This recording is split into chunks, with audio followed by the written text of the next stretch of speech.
my lovely friends at YouTube a few months ago. Live poker in Vegas was shut down. The casinos were shut down. The world was shut down. And finally, things have been getting better out there in the world.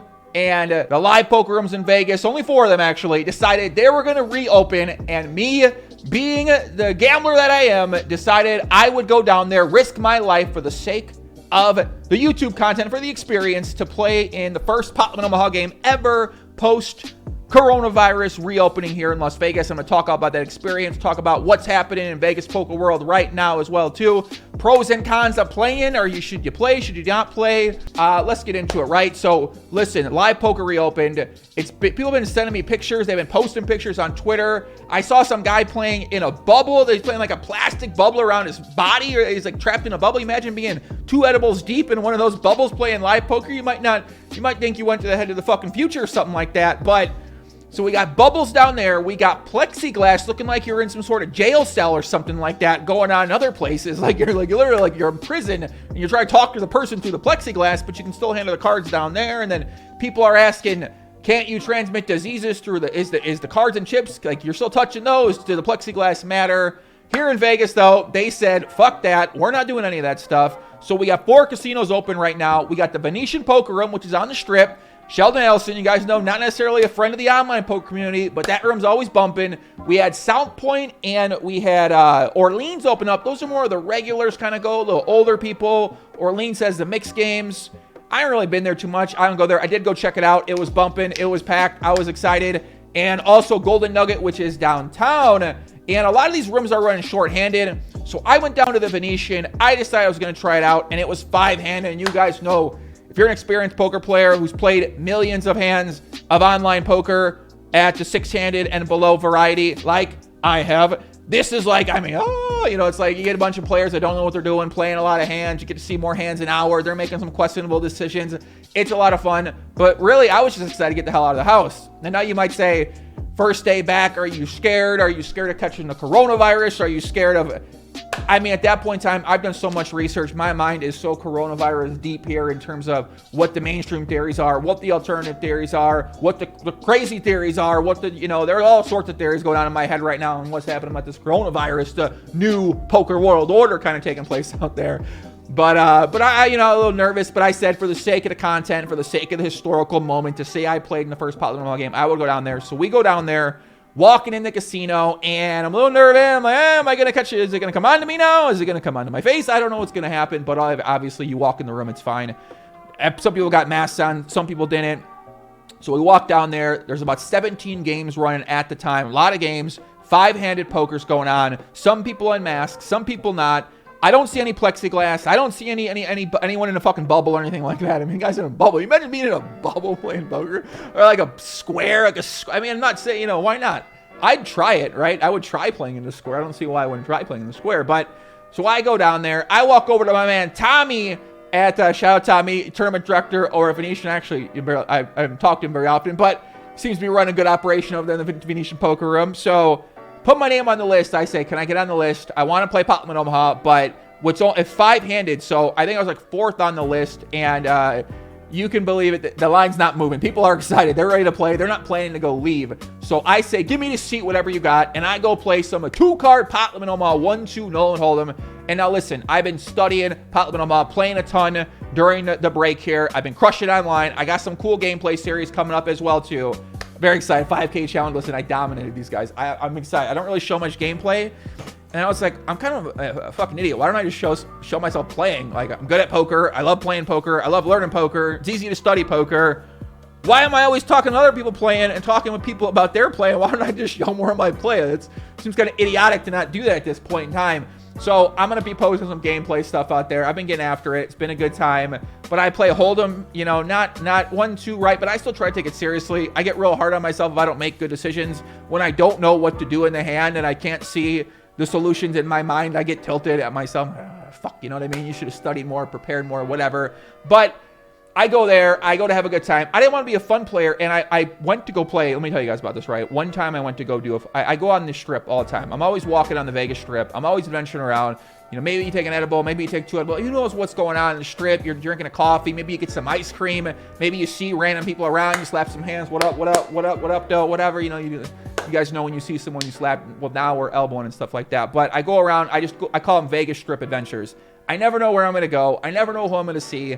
I never know where I'm going to end up. I never really know what's going to happen, but I have a good time. So I stopped at Planet Hollywood one day, and I go, you know what? I just feel like playing poker today, right? So they got, what do they got? 1 tuna limit home there, right? So I sit down, play some 1 tuna limit home, 2 edibles deep, and I'm looking around and I'm playing normal. I'm like, man, it's so fucking boring, right? So I go, let me mix it up a little bit. So I just started playing every hand. And you guys know, when the fun player goes on a run, the table starts staring at you. So these guys, I feel like a piece of meat in a high-end steak restaurant because these guys are licking their lips. They're like folding, just looking at me, waiting for me. They're like shaking their head at me like, oh, we'll play a hand together. We'll play a hand together at some point in time. I end up stacking a guy from some sort of different country, and he and his friend are talking. He walks over to the table behind him. He's fucking pointing at me like, that's the guy. This guy's terrible. I go, God damn, this feels awful. Like, can you imagine being one of these fun players who's aware? I mean, I guess I could put myself in that position then. I go, this is terrible. These guys are licking their lips, just folding. And I go, listen, you fucking nits. If you guys don't start playing hands, I'm not going to play it. If you raise a hand, I'm just going to fold. And then, so they get started playing hand, and I stack the one guy. That's always a good move. Listen, if you ever want to really get nits off their fucking game, what you do is you look at them and you go, listen, buddy, all right, you're one of the tightest players I've ever seen. If you put money in the pot, I like to play all the hands. I'm just not going to play with you. Then you're going to see them, even if you don't mean it, you're going to see them get off their game a little bit. The nits don't, like when you call them a nit, they start freaking the fuck out and they feel like they're going to play more hands. So that's the secret. Whatever, I got off track. So we're at the table at the Venetian, right? First time I made a video, I'm a little rusty here, right? But we got a lot of content coming up. Subscribe to the channel for more. I'm going to be doing more gameplay. I'm going to be covering more of the great poker tournaments that are coming up in this summer series on Party Poker for the WPT Championships coming up in July. Excited about that. Doing a collaboration with Poker Go. I like what Poker Go's doing. Party Poker's running the Pot Limit Omaha Masters Series. The Poker Masters, they get a purple fucking jacket. Who doesn't want a purple jacket, right? They got high stakes tournaments. We're going to be doing streams 22nd to the 30th on Poker Go for free. Check it out, noon Pacific time. I'm going to be doing commentary final tables for that. I got a lot to talk about. Listen, man, my man Mike fucking Postle, they had the court case was dismissed after the dismissal hearing because the judge, I don't know, the judge referenced a case from like the 1800, 1900, something like that. I don't know, man. We got a lot to talk about. There's a lot of things happening in poker right now. I've been antsy. I've been doing my other research. Whatever. We're back at the Venetian. We're playing 1-2. I'm looking around. I'm playing hands. I'm flopping pairs. Whatever. It kind of is what it was. I'm getting real bored. They're not calling my name for the Potman Omaha list. I text my girl. I say, let's get the fuck out of here, right? Let's leave. Let's get out of this place. But finally, they call my name. I go over there, and I'm seeing the Matrix, guys. Dude, lines are crossing. Top pair looks different when you're playing Potman Omaha versus when you're playing Hold'em. A flush draw is different when you're playing Hold'em versus Potman Omaha. And I studied all these spots. And I'm like, oh, this is great. Boom, boom. Seeing things, playing every hand, 5-handed. These guys don't know what's happening on the table, right? I'm playing a lot of hands with them, raising them a lot. Trying not to inflate too many pots pre-flop because I think I have a pretty big edge against these guys deep stack. It's 1-2, you buy in for 5. I'm up pretty quickly to over $1,000, dominating. I'm saying, can we do a 5K challenge here? But there's no money at the table. And if no people have money at your table, then, especially when it's 5-handed, then it kind of... it's not good for building stacks. But overall, I thought it was normal poker, right? So overall, it was a very fun time. I had a lot of fun, and I told myself I was going to leave, right? I'm up money. I'm up a couple buy-ins. I go, it's time to leave. But you know that whenever you tell yourself you're going to leave and you keep playing, nothing ever good has ever happened. I played 25,000 poker sessions, maybe. I don't know if that's true. Maybe I have. But nothing good has ever come after I say I'm gonna leave the session and I keep playing. Nothing. Even if I win a buy-in, I feel bad. I feel like I did something wrong. So I didn't leave, and then I got myself into an inflated pot pre-flop when I made a questionable 3-bet, and then I called the 4-bet because I go, well, let me bust aces here, and I lost a big pot when I should have left, but we still ended up a buy-in, which is good, especially in a shorter game, and especially when you didn't play that long. But yeah, man, pros and cons, right? Like, I mean, if the cons are like you catch the coronavirus, potentially die, potentially pass to somebody else, maybe you don't go, but then you say, are you going to live your life in fear forever? Like, are you never going to go out? Are you never just going to stay home? And I don't really want to stay home. I'm losing my fucking mind a little bit staying home. I've been going out a little bit trying to do things, but still, like, I'm at home so much. It's just, plus I'm studying a lot of stuff about there, you know what I mean? I don't know, everyone telling you care about this, care about that, care about this, care about that, care about this issue, support that issue, this issue. I'm trying to support all the fucking issues going out there. I'm like, my God, what the fuck am I supposed to pay attention to right now? You know what I'm saying? So, if you guys knew, I don't know, man. But I'm excited making poker content. But yeah, pros, right? Pros are you win some money, you have a good time, you feel a little bit normal, you escape from the world. Cons are whatever. I'm a gambler, right? It is what it is. So I went down there. I decided first day back in Vegas, like this might be the safest day. Everyone's been in quarantine. Maybe now it's been about 13 days since then. Open June 5th. Now more poker rooms are opening up here in Vegas. We're gonna see what happens. We're gonna see what happens with the coronavirus. They're gonna come take down things. I don't really know. Pros and cons for yourselves. I mean, it's kind of obviously a personal decision, right? Some people have risk tolerance. Some people don't have risk tolerance. I don't mind taking a gamble. I don't mind taking a risk. I'm ready for whatever happens. I'm ready for whatever happens in my life.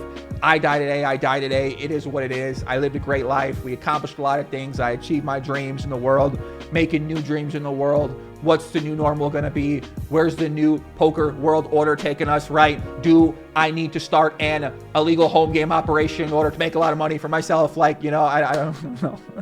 Let's not do that one. But yeah, guys, that's what we got here, man. I needed to make this video. I said I was going to make this video. Oh, yeah. Also, there was a guy, a floor guy at the casino, or floor lady. Shout out to the floor ladies out there. They were there in the jacket cleaning the chips. So that was nice. They were behind you.